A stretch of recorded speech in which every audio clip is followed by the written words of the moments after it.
Yo, you see what it is, man. It's that boy Punch. I got my boy. Hey, DJ Luke Nastyy, mister. I got a feeling that you might be. This guy's on motherfucking fire. And this 180, this nigga moving, man.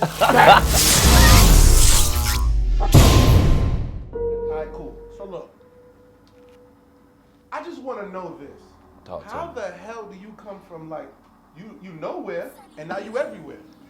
God, man, it's a blessing, and my work ethic just picked up. Like, I always tell people I've been doing this for 10 years. Like, I had a whole bunch of regional success where I'm from. Like, we even came up here for 106 and Park twice, like, just on some youngins. I heard. Then, after 10 years of working, I came to the conclusion that I couldn't do it by myself, so I laid in the bed one morning, looked up, and was like, God, I can't do this by myself. So from that point, I'm up here thinking, okay, I done did that. I confessed and let them know I couldn't do it. Next week, I get evicted from my crib. Wow. So from me getting evicted from my crib, after giving God, like, I can't do this by myself. Because I've been strong in like my spiritual beliefs, but it was one of those, I didn't go to church like that.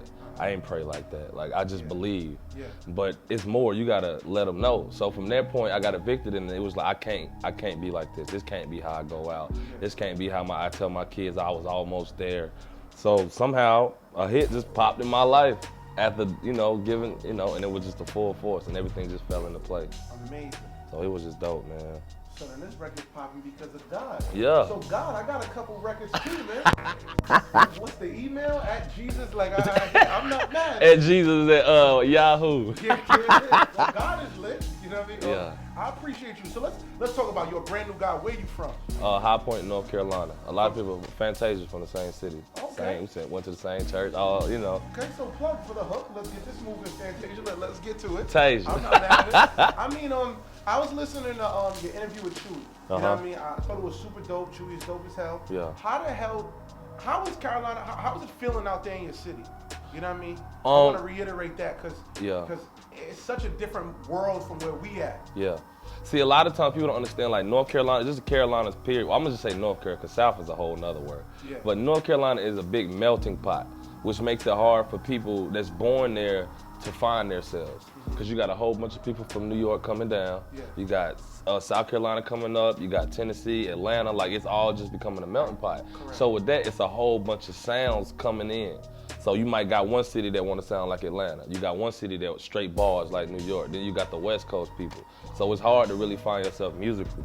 So when we got Cole setting the platform up, I looked at it as he's setting a standard. Like I always tell people, he went platinum with no features. That's a bar that I have to compete with, which is dope because you don't want to be compete with somebody whose bar ain't that high. Like, oh, okay, I sold 5,000 copies. Wow. Yeah. So it's just dope to be from there and understanding that people finally finding themselves. Yeah. Let's talk about this. You're a DJ.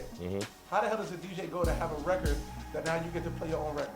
Which is, look, before I even go in there, I'm going to tell people all the time, like, I'm an artist first. When I was in my group, I decided to DJ because we was one of those groups where if everybody does something, it's more than music, we're going to be stronger. Like, I DJ, you do the graphics. Like, I got a brother who's in the group who do graphic design. Yeah. He produced, I produce as well. Like, it was just so much of, let's just bring more to the table than words. So with that being said, I was like, man, if ain't no DJ gonna play it, I'm gonna play it. So then I became a DJ. So then I'm fighting with myself because people are like, oh, you the DJ for the group? And I'm like, I usually go first. Like, how can you clown me? Yeah. So then it was one of those, I don't want to be a DJ no more, went full-fledged artist. Then I didn't want to be an artist no more because it wasn't working and the DJing was just moving too fast. It was like, why even stop God and he making you a DJ popping? So I came to the conclusion, why not put them both together? Because people don't know, as a DJ, it hurts to know you breaking records and they ain't yours. It's one thing to be a DJ and play records, but you playing records that you might not even, you like, this is not hot, but you break it because everybody else want it. So I started arguing with myself, like, what you want to do? So then I came up with this whole concept of my brand being highway music. Because as a DJ, when we leave a club, we usually ride in silence. Because we done heard all that. I understand. So then I was like, let me come up with this whole highway music concept, and that's when I came up with strippers got their music, trappers got their music, but the people who make the music ain't got our music. So like I said, with the whole highway persona, I was just like, let me intact with the car, because that's being the most powerful source of music. Like, CDs might have went out, but the whole car ride, like my brother always say, yo, I'm about to give this CD the ride test. Because if you can get from A to B riding, then it's a hit. It's a classic album. Like, well, Get Rich or Die Trying. We used to ride to that, like, no skipping. Like, I get it. So it was. Used to turn it on to stand outside and go to So that's what. Definitely. I mean, look. The whole point of what we do is this is about 180. It's about 180-degree turns in your career. Mm-hmm. If you had to put the one moment, because there's always. Sometimes people don't want to admit it, but there's always that one moment that started the chain of events. Right. What was that moment that started the 180-degree turn in your career? I think when K-Camp brought me out. K-Camp brought me out at my college homecoming. And they treated me like I was the headliner. I'm talking about this, because I told my brother, it's crazy how all this happened. I told my brother, we was in Atlanta, we went and got a low-key loft. You go back to my page on IG, the first picture is, I was in Atlanta, I took a picture of the skyline. I said, next time I come back to Atlanta, I'm gonna be the reason it's popping. And I ain't, just put it up there, speaking into existence. Then, when K-Camp, I also told him, I was like, my New Year's resolution, I want a camera phone light show. I feel like when people put their cameras out and that energy, it makes you feel like a star. So when they brought me out, all they heard was, ha. Every high in my song got sung that night. Every time it said hi, they sung it as if it was a lyric, not a beat. Like, I was like, oh my God. So from that point, I was like, it's go time. Now let's talk about this hit record, Might Be. Like, is that a sample, or is that someone actually singing that? Sample. It's an Escape sample. Escape. Which is even doper because Escape covered the Jones Girls. So it originally was a Jones Girls record. Okay. And Escape covered it. Yeah. And then when I heard it, which was dope, because I heard it through a West Coast singer by the name of Anderson .Paak. He put out a version. He put out a version in like 2014. Yeah. And the way I even heard it was crazy because my homeboy had like a phone and a shorty from Texas sent him some nudes. Yeah. So we playing the game. And he like, whoo, you know what I'm saying? Just like any dude would do. So I'm like, bro, what you looking at? He like, bro, my phone is popping. Yeah. So I'm like, let me see. So he showed me, and I don't even pay attention. All I hear is, ha. I just kept hearing that, and I'm like, I should do a freestyle to that. What is that? Yeah. So then when he told me, I looked it up, found out who it was, did the freestyle, the same, like I had a DJ the strip club before. So I went to the studio, like I either go to the studio before or after the club, because that's when my voice is either raspy enough or I done pulled it out from the club and it sound good. So I went and did Thugger, Got Me, Check, I Got It. I threw a verse on that. I threw a verse on Rico Richie. If you ain't got no haters, you ain't popping. Rico, my gosh. And then, shout out to Rico, that's a banger. And then I threw a verse, I did Might Be. Just because, I always tell people my favorite rapper is Wayne. So from what I learned from him, you make album music and your mixtape material is like shooting in the gym. You practice your vocals, you practice your voice, see where you can take it. And that's how I looked at it. I ain't think nothing of it. I didn't call nobody like this a hit or nothing. So my homeboy like, yo, put it on SoundCloud so I can let people hear. I'm like, all right, put it on SoundCloud. 2 weeks later, I kid you not, I went to WSSU. The whole campus was acting like that was the #1 song on a billboard. In the Cab, Breezeway, they going crazy. So by this time, one of my DJ friends by the name of DJ Diesel, salute to him, he was like, yo, I believe in you, bro. I'm about to play it on the radio at 5 o'clock today. And he's not, like, he's one of the new DJs, so he don't got a show, he's filling in. Like, he ain't even fully got the job. So I'm like, bro, you gonna get fired. He like, bro, I don't care. This is the one for you, bro. So 5 o'clock, he dropped it, phone lines go crazy. So by that time, Charlotte gravitate to it, then Fayetteville, then the whole state of North Carolina is pushing it like it's a hit. So by that time, I'm just like, man, I'm gonna get in trouble. Cause in my mind, I'm like, it was just a freestyle. So turns out he and I are under the same distribution company, which is Empire, shout out to guys. And the business got handled. It was a miscommunication and both parties agreed that, it'd be better look on my career. And plus he popping, you know what I'm saying? Pop moving. Yeah, he moving. So much blessings to him, bro. Like, money over there, man. Anderson Cole's like, what's up? Yeah, he dope, man. He dope. That's what made it doper. Like, he's a dope artist. Like, where we at right now on the SoundCloud? Like, views-wise? Yeah. Sheesh, we almost had 1 million to keep it a band. We like, what, 700K? And you had about 1 million. I seen. Yeah. Then the YouTube. You got a couple people that's posting it. Yeah. So you had at least over 1 million on the record. And then YouTube is about to hit 1 million on the video because we just released the video and we took down the audio because we want people to see my face. I mean, I've seen it. Yeah. On the Vivo homepage.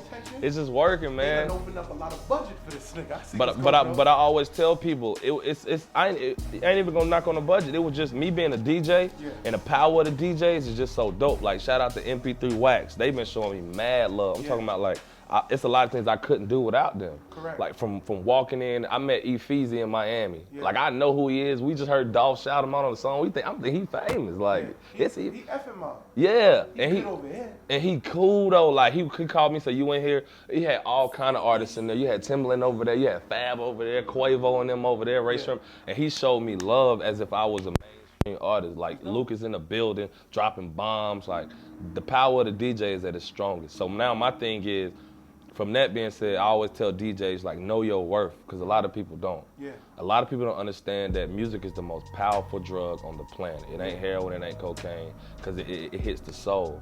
So from there, as a DJ, it's a lot of things you got to take in perspective. Like, yeah, this street song is hot, but how much of that are you going to overdose the community with? Like, you got your Migos, you got your Future, you got your Young Thugs, you got your, whoever that's popping in the strip club.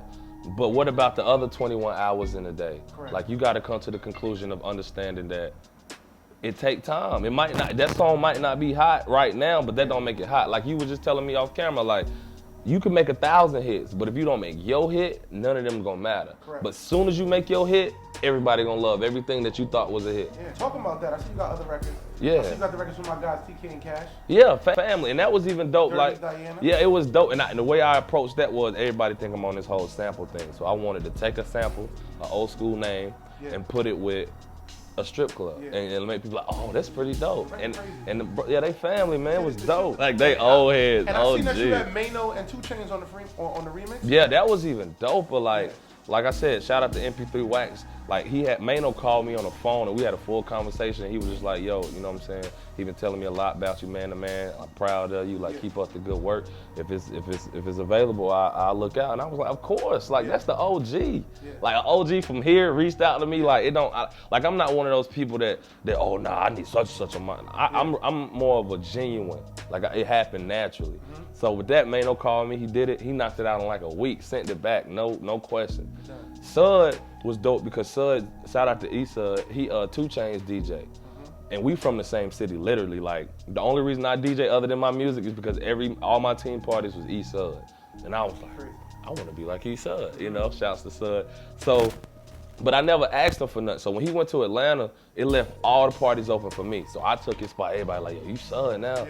And it's like, that's dope to be compared to him. So he 2 Chainz DJ, never asked him for nothing, never reached out. One day we was in Atlanta because I had my birthday weekend. He called me like, yo, I'm at this open mic, can you slide through? I'm like, of course. Come through. He like, I don't want to ask too much, but can you do like the first verse, talk to the people, introduce yourself. Tell him that you did, because I did his open mics. I DJ'd him and I performed that. So I was like, he was like, just show him that it can really happen. I'm like, I got you, it ain't nothing. So he dropped the beat.